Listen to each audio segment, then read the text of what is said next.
essa imagem aqui. Se vocês tiverem dificuldade para ver a imagem, vira o celularzinho de lado que fica melhor. Vocês vão ver que aqui tem um capilar e tem uma fratura no capilar. Um rompimento. Rasgou o capilar. Literalmente rasgou o capilar. Né? E aqui a gente tem uma célula saindo aqui de dentro. Algo que estava dentro do capilar que está saindo para o terceiro espaço. E isso é extremamente perigoso. Porque se eu tenho fratura de capilar e está vazando alguma coisa de dentro do meu capilar para o terceiro espaço, isso vai para o pulmão. E o que vai para o meu pulmão? Pode ir sangue, pode ir bactéria que estava na corrente sanguínea, pode ir um vírus que estava na corrente sanguínea. Qualquer coisa que estava na corrente sanguínea ali no meu capilar pode ir para o meu pulmão. Então, e também ao contrário, se eu tenho lesão no capilar, o que estava no meu pulmão pode cair dentro do meu capilar. A gente chama isso de biotrauma. Eu jogo a bactéria do pulmão que está no pulmão para dentro do capilar e eu vou levar essa bactéria ou esse vírus, que seja, para outro órgão. E eu vou lesionar órgãos à distância, eu vou gerar um biotrauma. Então, por que acontece essa fratura de capilar? Porque muitas vezes eu estou ventilando meu paciente com altas pressões, altos volumes, PIPs inadequadas. E isso é extremamente ruim. Lembra que dentro do capilar eu tenho também um monte de interleucinas. Está aqui na minha seta, ó, L1, IL1, IL6, IL10 e TNF-alfa. Fator de necrose tumoral alfa e várias interleucinas. As interleucinas, elas geram lesões celulares, elas destroem a elastase da célula. Elas são inflamatórias.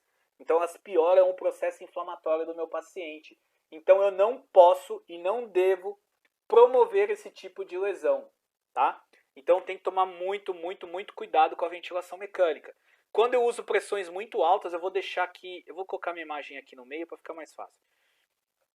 Quando eu uso pressões muito altas, olha aqui nessa imagem, eu novamente virem de lado o celular para ficar mais fácil para vocês verem, tá? Um paciente que está com o pulmãozinho aqui, ó, controle, tranquilo, ventilando tranquilamente, com baixas pressões. 5 minutos ventilando com pressão de pico de 45, super alta. 5 minutos. 20 minutos com pressão de pico super alta, de 45. Olha como o estado desse pulmão ficou. Um pulmão totalmente vermelho, ou seja, cheio de processo inflamatório e de sangue. Então é muito complicado utilizar pressões muito altas sem nenhum controle na ventilação mecânica. Deste outro lado, eu tenho aqui, por exemplo, em vermelho, áreas de hiperinsuflação. Áreas do pulmão que estão muito abertas, porque eu estou usando uma PIP desnecessária. Eu não preciso de tudo isso de PIP, mas eu usei uma PIP muito alta e eu gerei uma hiperinsuflação. Isso aqui aumenta liberação de interleucinas e de fator de necrose tumoral alfa. Isso é extremamente lesivo. Eu posso lesionar órgãos à distância. Então, toda citocina, toda interleucina, ela pode levar a apoptose celular. Isso não é interessante. A apoptose celular, ela vai matar células ruins e células boas. E o processo inflamatório da interleucina é muito grande. O corpo não permite, o corpo não consegue dar conta. Porque eu tenho um equilíbrio entre inflamação e mediadores que combatem a inflamação. Quando o desequilíbrio é perdido, você não tem o que fazer. Você começa a ficar inflamado, tá? Então a gente tem que tomar muito cuidado, gente, porque senão a gente vai lesionar o paciente com as pressões inadequadas e só aumentar o nível de lesão pulmonar. E isso é muito grave, é muito comum no dia a dia, infelizmente. Quando o meu paciente ele está em ventilação mecânica, eu também tenho alteração do sistema de surfactante. Lembra do surfactante pulmonar?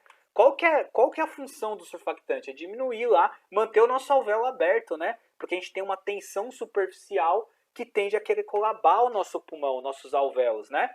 Então o surfactante ele mantém o nosso alvéolo aberto. Nós temos o pneumócito tipo 1, lá bonitinho, mantendo a parede do alvéolo íntegra. Nós temos o pneumócito tipo 2, que está produzindo surfactante e está lá bonitão, tudo tranquilo. De repente entra um agressor dentro do meu pulmão. E esse agressor pode ser a ventilação mecânica, porque eu posso estar expandindo demais o meu pulmão e voltando ele para o seu valor, para o seu tamanho normal. Sabe aquele estresse cíclico que a gente chama de driving pressure? Eu vou falar daqui a pouco. Então eu estou gerando driving pressure muito alta, eu estou estirando demais o meu pulmão estirando demais o meu pulmão, e aí eu posso alterar o sistema de surfactante, lesionando meus alvéolos, e com isso, meu amigo, o negócio vai pegar. Porque a ventilação mecânica ela tem uma tendência em aumentar a atividade das proteases lá dentro do meu espaço aéreo. Né? E aí, se diminuir surfactante, eu tenho colabamento de vias de alvéolos. Se eu tenho colabamento de alvéolo, eu tenho que fazer mais força para expandir aquele alvéolo.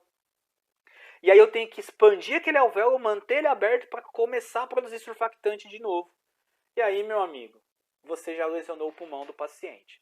Então tem que tomar muito cuidado com esses critérios de uso. Eu já vou falar como você fazer uma ventilação protetora. Calma lá. Eu estou só falando dos processos ruins ainda. Já já eu vou falar de como fazer a ventilação protetora. E quando eu ventilo meu paciente de forma errônea ou errada,